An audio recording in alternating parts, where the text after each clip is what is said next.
आइए दोस्तों बात करते हैं। आज हो गया 19 अगस्त 2020, बुधवार हो चुका है और जानेंगे इस वीडियो में आज देश भर की तमाम बड़ी खबरों को। जी हाँ, बहुत ही महत्वपूर्ण खबरें दोस्तों। सरकार की तरफ से 5-5 लाख रुपए की सहायता राशि किनको दी जाएगी, पूरी बड़ी खबर आपको बताऊंगा। इसके अलावा गृह मंत्री अमित शाह वापस अस्पताल में आखिर क्यों भर्ती हुए हैं, बड़ी खबर जानेंगे। रेल यात्रियों के लिए भी एक बड़ी खबर है। ड्राइविंग लाइसेंस पासपोर्ट को लेकर भी एक बड़ा अपडेट है। स्टूडेंट्स छात्र छात्राओं की परीक्षा को लेकर भी अपडेट आ रहा। ओबीसी के आरक्षण को लेकर भी बड़ी खबर आपको बताएंगे। एक एक करके आज की तमाम 50 बड़ी काम की खबरों को जानेंगे दोस्तों इस वीडियो में। बिल्कुल बने रहेगा मेरे साथ और एकदम पूरा लास्ट तक देखते रहिएगा। बिना टाइम वेस्ट किए आपको ले चलता हूं पहले अपडेट में, जहां खबर देख पा रहे कि गृह मंत्री अमित शाह एम्स हॉस्पिटल में भर्ती हुई है, जबकि 2 दिन पहले ही उनकी कोरोना रिपोर्ट जो नेगेटिव आई थी। लेकिन एक बार फिर से उनको मंगलवार को हल्का बुखार होने के चलते एम्स हॉस्पिटल में भर्ती कराया गया। एम्स के निदेशक रणदीप गुलेरिया ने कहा दोस्तों की उनकी टीम निगरानी कर रही है। हाल ही में आपको पता होगा गृह मंत्री कोरोना वायरस से पॉजिटिव आए थे, उसके बाद हॉस्पिटल में भर्ती रहे और फिर नेगेटिव रिपोर्ट आने के बाद उनको घर पे छुट्टी मिल चुकी थी, लेकिन एक बार फिर से हॉस्पिटल में भर्ती कराया गया। साथ ही खबर दोस्तों की बारिश और मच्छरों के रोगों के मौसम में आप एहतियात बरतें,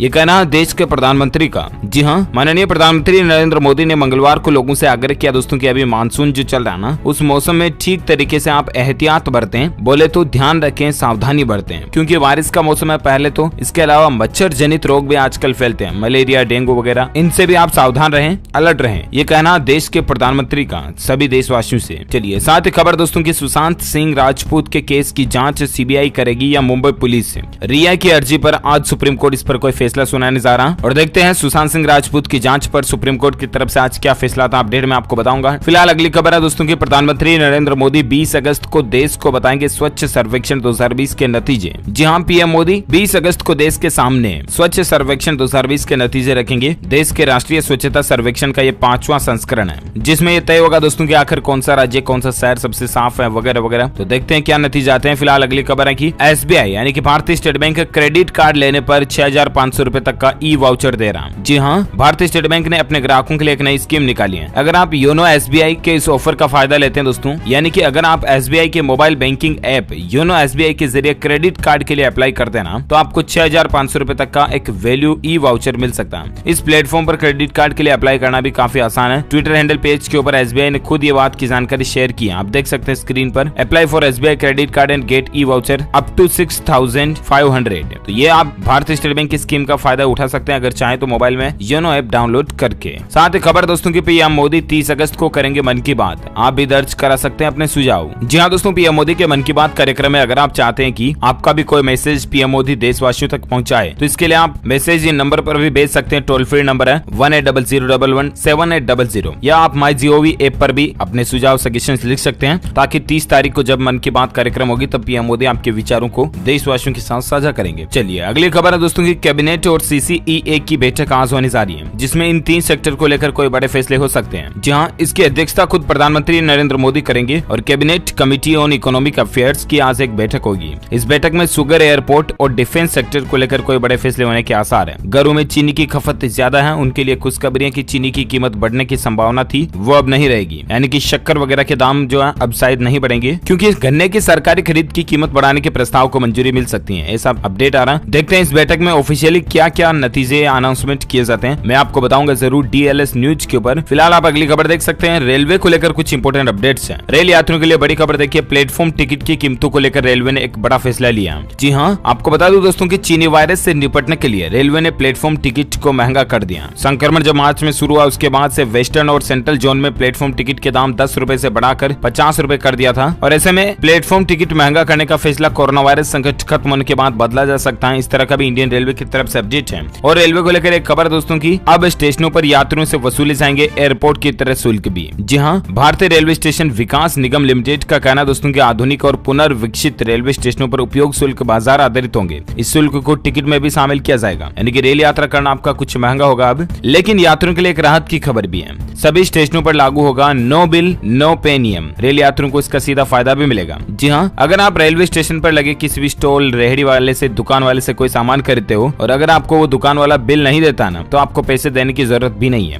क्योंकि इंडियन रेलवे एक पॉलिसी लागू करने जा रहा है जिसका नाम होगा नो बिल नो पे, यानी कि अगर आपको बिल नहीं दिया जाता तो आपको पेमेंट भी नहीं करना। साथ ही रेलवे को लेकर एक और अच्छी खबर है कि भारतीय रेलवे में पिज्जा डिलीवरी जैसा मॉडल भी बनने जा रहा। सामान की डिलीवरी तय समय पर नहीं होगी तो भी आपको हर्जाना मिलेगा। जी हाँ, इंडियन रेलवे की सर्विसेज के तहत अगर आप कोई सामान वगैरह मंगवा मंगवाते हो और वो सामान आपके पास डिलीवर होने में कुछ वक्त लग जाता है। तो खबरों की माने दोस्तों तो रेल सामान डिलीवरी को लेकर हर 4 घंटे की देरी के हिसाब से जुर्माना निर्धारित कर सकता है। 4 घंटे या उससे ज्यादा अगर देरी से आपके पास सामान पहुंचता है, आपने अगर रेलवे में कोई माल बुक कराया है तो 4 घंटे या उससे देरी से पहुंचता है तो फिर आपको हर्जाना मिलेगा उसका। इस तरह की भी प्लानिंग इंडियन रेलवे कर रहा है। अच्छा, रेलवे की जब बातें हो रही दोस्तों तो मैं आपको मेट्रो को लेकर भी कुछ अपडेट बता देता हूँ। अब दिल्ली मेट्रो के कर्मचारियों की सैलरी में कटौती हो चुकी है। DMRC की तरफ से इसको लेकर आदेश भी जारी हो चुका है। जहाँ कोरोना संक्रमण काल में दिल्ली मेट्रो के कर्मचारियों के लिए एक बुरी खबर है। दिल्ली मेट्रो रेल कॉर्पोरेशन जो है ना DMRC, उसने मंगलवार को इसका एक औपचारिक आदेश जारी किया और आदेश के मुताबिक अगस्त महीने से कर्मचारियों को सुविधाएं और भत्ता बेसिक सैलरी का 15.75% ही मिलेगा और साथ ही अगस्त महीने में मिलने वाली कर्मचारियों की सुविधाएं और भत्तों में 50% तक की कटौती की जाएगी। तो ये भी एक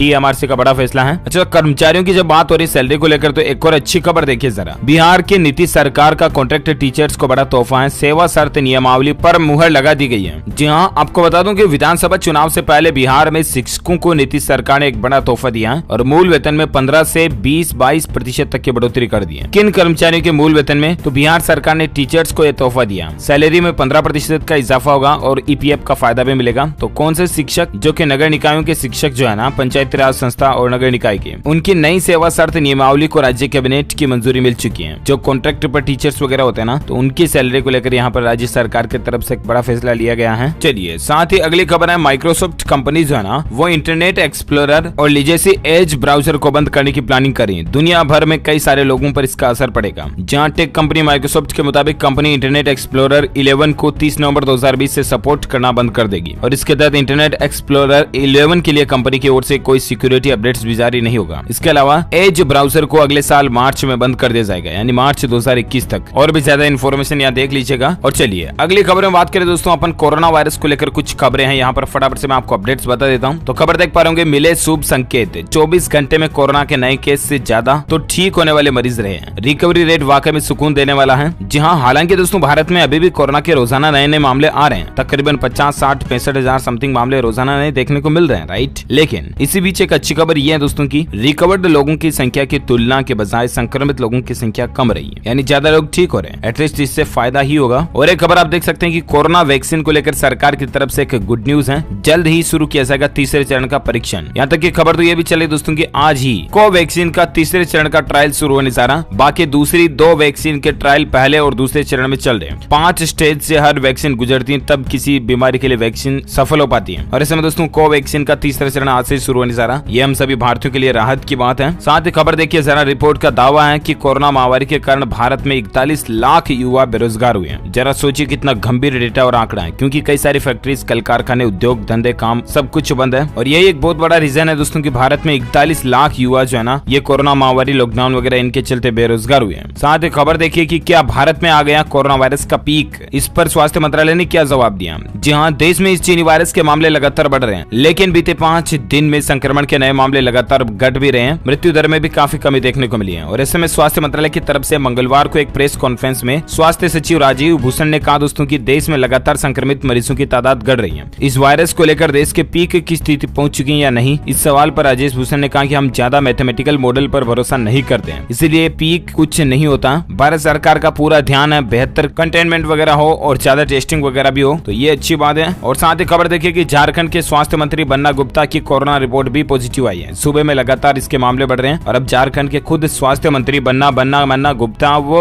पॉजिटिव आ गए हैं वो। साथ ही खबर देखिए जरा कि कोरोना वायरस की जांच का नया तरीका। पहली बार मुंबई में आवाज से होगी कोरोना मरीजों की पहचान। AI यानी कि आर्टिफिशियल इंटेलिजेंस सॉफ्टवेयर की मदद से घर बैठे ही इस वायरस का टेस्ट हो पाएगा। 30 मिनट में नतीजे सामने भी देखने को मिलेंगे। तो ये वाकई में टेक्नोलॉजी एक बहुत ही अमेजिंग और यूनिक लग रही है। देखते हैं इस टेक्नोलॉजी को लेकर और क्या नया अपडेट आता है, मैं आपको बताता रहूंगा DLS न्यूज के ऊपर। फिलहाल आप खबर देखिए जरा कि बंद कमरे में काम करने वाले डेंटल एक्सपर्ट को कोरोना का खतरा ज्यादा है। लोग दांतों की रूटीन जांच न कराने जाएं तो बचे रहेंगे। WHO ने 5 बड़ी बातें गाइडलाइन में जारी की हैं, जिसमें एक तो दांतों की डेली जांच ना कराएं, dental clinic high risk zone में आ रहे हैं, डेंटल चेकअप से संक्रमण का खतरा बढ़ रहा है, इमरजेंसी की स्थिति में ही क्लिनिक जाएं, टेलीमेडिसिन से एक्सपर्ट की आप सलाह ले सकते हैं। ये WHO की तरफ से नई गाइडलाइन आई है। साथ ही दोस्तों भारत में कोरोना वायरस के ताजा आंकड़ों की अगर बात करें ना, तो पिछले 24 घंटों के दौरान तकरीबन 65,000 से ज्यादा नए संक्रमित मामले देखे गए और इसके बाद भारत में संक्रमितों की कुल संख्या 27,66,000 तक पहुंच चुकी है, जिसमें से 6,76,000 एक्टिव केस यानी कि सक्रिय जिनका इलाज चल रहा है, जबकि 20,36,000 बार रिकवर्ड हो चुके हैं, यानी कि ठीक हो चुके हैं। भारत में दोस्तों इस वायरस के चलते मरने वालों की कुल संख्या 53,014 तक पहुंच चुकी है, यानी 53,000 से ज्यादा लोगों की भारत में कुल जान जा चुकी है। पिछले 24 घंटों के दौरान ही 1098 लोगों की जान गई। तो ये है भारत का ताजा आंकड़ा, राइट। और आइए अब नजर डालते हैं आज के ताजा मौसम समाचार वेदर न्यूज अलर्ट आखिर क्या कर रहे हैं। तो आपको बता दूं दोस्तों की 19, 20 और 21 अगस्त को भारत के कई राज्यों में भारी बारिश की आशंका जताई गई है। मौसम विभाग यानी कि IMD ने बाढ़ का भी खतरा जताया कई राज्यों में। जी हाँ दोस्तों, IMD की माने दोस्तों तो स्काईमेट वेदर के अनुसार कोलकाता सहित पश्चिम बंगाल, झारखंड, छत्तीसगढ़, विदर्भ, मध्य प्रदेश के कई हिस्सों में भारी बारिश की संभावना है। मैं आपको संपूर्ण भारत के 19, 20 अगस्त 2020 के मौसम पूर्वानुमान के बारे में बता दूं तो अगले 24 घंटों के दौरान पूर्वी मध्य भागों में गुजरात के कई इलाकों में मध्यम बारिश की संभावना है। वहीं विदर्भ, छत्तीसगढ़, उत्तरी तेलंगाना, गंगीय पश्चिम बंगाल, कोंकण, गोवा, तटीय कर्नाटक, उत्तराखंड और हिमाचल प्रदेश में हल्की से मध्यम बारिश हो सकती है। उड़ीसा, तटीय आंध्र प्रदेश, पूर्वी राजस्थान, पंजाब, हरियाणा, दिल्ली, उत्तर प्रदेश, बिहार, पूर्वोत्तर भारत, जम्मू कश्मीर, हिमाचल प्रदेश, आंतरिक कर्नाटक और केरल के कुछ हिस्सों में हल्की से मध्यम बारिश की संभावना है। तो ये रहे आज के ताजा मौसम समाचार वेदर न्यूज अलर्ट। और आइए अब नजर डालते हैं आज के ताजा सोना, चांदी और पेट्रोलियल के रेट्स क्या चल रहे हैं। तो सोने में एक बार फिर से 54,000 रुपए तक के करीब देखा गया सोना। 10 ग्राम सोने के रेट में 550 रुपए की तेजी आई और इसके बाद 53,800 तक सोना फिर से पहुंच चुका। बात करें चांदी की दोस्तों तो चांदी में अभी 2100 रुपए की तेजी चल रही है और उसके बाद चांदी का रेट अभी चल रहा है 69,496 रुपए प्रति किलोग्राम। वहीं बात करें आज के पेट्रोलियल के रेट्स की तो अमेरिकी डॉलर की कीमत गिरने से कच्चा तेल सस्ता हुआ और भारत समेत कई देशों पर इसके रेट्स का असर देखने को मिला। और इस खबर से अनुमान लगाया जा रहा है दोस्तों कि पेट्रोल और डीजल के दाम सस्ते भी हो सकते हैं। देखते हैं सरकार की तरफ से और क्या फैसला था, मैं आपको अपडेट बताऊंगा। फिलहाल अगली खबर आप देख सकते हैं कि झारखंड राज्य में विद्यालय विकास निधि देने का नियम बदल चुका। अब 1000 छात्रों पर मिलेगा 1 लाख। जी हाँ, इतने दिन दोस्तों झारखंड राज्य में एक सिस्टम था कि पहले 500 बच्चों वाले स्कूल को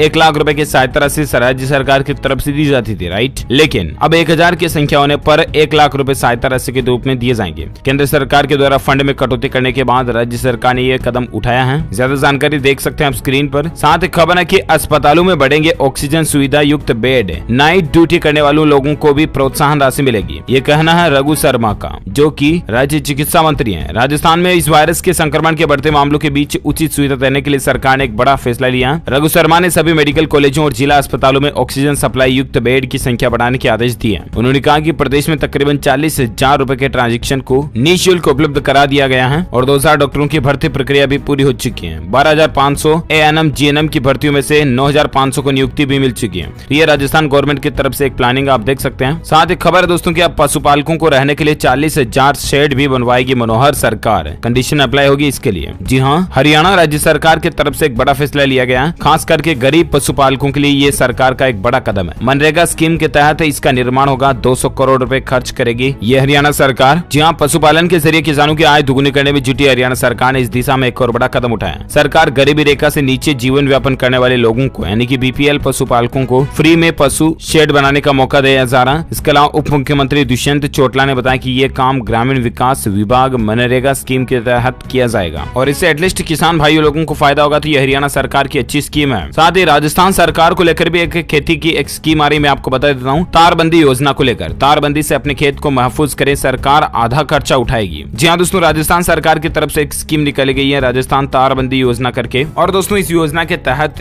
राजस्थान सरकार किसानों को 40,000 रुपए तक की मदद देती है अपनी खेती बाड़ी के चारों तरफ बाढ़ करने के लिए, तार लगाने के लिए। ई मित्रा के जरिए आप फॉर्म भर सकते हैं। अगर आप राजस्थान के नागरिक हैं तो इस योजना का फायदा उठा सकते हैं, ठीक है ना। साथ ही अगली खबर है मध्य प्रदेश में शिवराज सरकार का एक बड़ा फैसला। देखिए आप, मध्य प्रदेश में सिर्फ स्थानीय निवासियों को ही अब सरकारी नौकरी मिलेगी। जी हाँ, मध्य प्रदेश के मुख्यमंत्री शिवराज सिंह चौहान ने राज्य में नौकरियों को लेकर एक बड़ा फैसला लिया। राज्य में अब सरकारी नौकरियों के लिए सिर्फ वही अप्लाई कर पाएगा जो कि मध्य प्रदेश का स्थानीय निवासी होगा, यानी कि बाहर के राज्यों के स्टूडेंट्स जो है ना अब MP की सरकारी नौकरियों के लिए अप्लाई नहीं कर पाएंगे। जी हाँ, मध्य प्रदेश के मुख्यमंत्री शिवराज सिंह चौहान ने बैठक के बाद ट्वीट करके बात की जानकारी दी है। आप स्क्रीन पर देखिए जरा। चलिए साथ ही अगली खबर है कि यूपी में MSME को मिलेगी 5 लाख रुपए की मार्केटिंग सहायता। लागू होगी नई स्टार्टअप नीति। जी हाँ दोस्तों, उत्तर प्रदेश सरकार की तरफ से युवाओं के लिए खास करके एक नई स्कीम निकाली गई है। उत्तर प्रदेश में सूक्ष्म, लघु एवं मध्यम उद्यम को नई स्टार्टअप नीति 2020 के तहत 5 लाख रुपए तक की मार्केटिंग सहायता मिलेगी। अपर मुख्य सचिव आलोक कुमार ने मंगलवार को बताया कि नई स्टार्टअप नीति अधिसूचित की गई है और नीति जल्द ही लागू हो जाएगी, जिसमें पूरे प्रदेश में स्टार्टअप और इंक्यूबेशन सेंटर को बड़े पैमाने पर प्रोत्साहन दिया जाएगा। नई नीति के तहत MSME के लिए 5 लाख रुपए तक की मार्केटिंग सहायता राशि मिलेगी। तो ये यूपी गवर्नमेंट की वाकई में अच्छी स्कीम है। और साथ ही जरा खबर देखिए आप कि फेसबुक में भी दिखेगा टिकटॉक जैसा फीचर चल रही है। इसको लेकर भी टेस्टिंग, जहां पर आप फेसबुक फेसबुक में भी जल्दी शॉर्ट वीडियोस बना पाओगे। हाल में इंस्टाग्राम ने भी आपको पता होगा रील्स करके एक फीचर लॉन्च किया था, ठीक वैसे ही फेसबुक में भी आपको एक नया फीचर दिखाई देगा। देखते हैं आखिर कब तक आता है ये नया अपडेट। फिलहाल खबर है कि उत्तर प्रदेश सरकार की एक और बेमिसाल योजना देखिए, लड़कियों को मिलेंगे 51,000 रुपए। आखिर कब? दरअसल आपको बता दें कि उत्तर प्रदेश सरकार की एक नई स्कीम चलती है जिसका नाम है शादी अनुदान योजना करके। जी हाँ, उत्तर प्रदेश विवाह अनुदान योजना के नाम से एक योजना चलती है जिसमें लड़की की शादी होने के दौरान 51,000 रुपए की सहायता राशि दी जाती है,